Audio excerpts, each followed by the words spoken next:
America, the land of the free, home of the brave, and the nation of absolutely terrible soccer.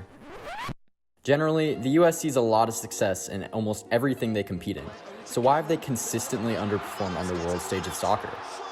Remember that loss against Trinidad and Tobago in 2017? We can't beat Trinidad on a field that's too wet and too heavy? What are we doing? What are we doing? It was a historic embarrassment for the team. Trinidad is home to only 1.5 million people. America has 9 cities that have a greater population, and yet this tiny island nation still prevented us from qualifying for the World Cup. I mean, on paper, US soccer is set up to be one of the greatest teams in the world. America is the 3rd most populated country and is home to some of the greatest infrastructure and facilities across the globe. Just look at the US women's soccer team.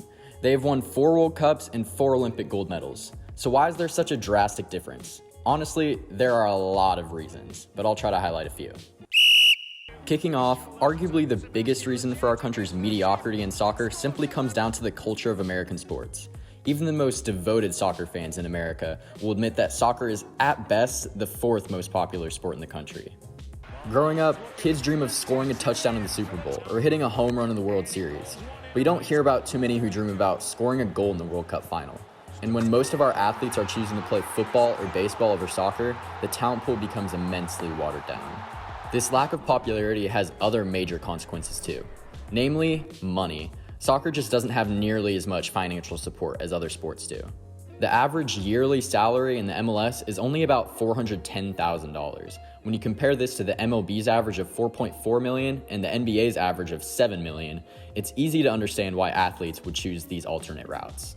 But this alone can't explain the lack of talent we see in our national team.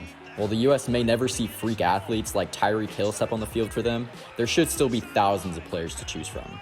So where are these players? The truth is, because of the many flaws of our current academy system, many of them aren't even getting a chance to showcase their skills. Pay to play is the concept that dominates US soccer and in many ways is the detriment to our success. In Europe, professional soccer teams use their own profits to fund their youth teams, but this isn't the case in America.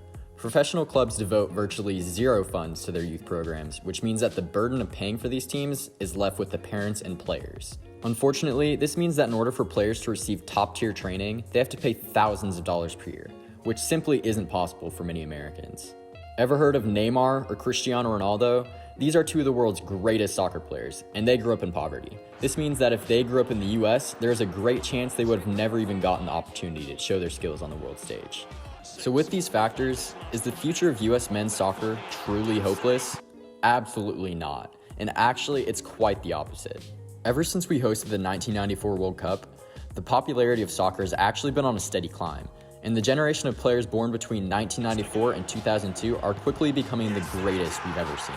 The most recent starting 11 for the national team had an average age of only 24 years old. Not only that, 34 players have also been given their debut for the team ever since current manager Greg Berhalter took over.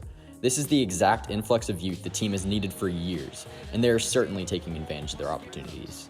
Another important development in recent years has been the emergence of more Americans playing in European leagues. So far this year, a record 9 Americans have played in the Champions League for their club, and it's not like they're playing for some random team in Serbia either. They're playing for some of the world's best teams, like Barcelona, Chelsea, Bayern Munich, and Juventus. So, although US soccer has been on a rocky road for so long, Americans can rest assured that there are brighter days to come. For ONW Now, this has been Josh Burton.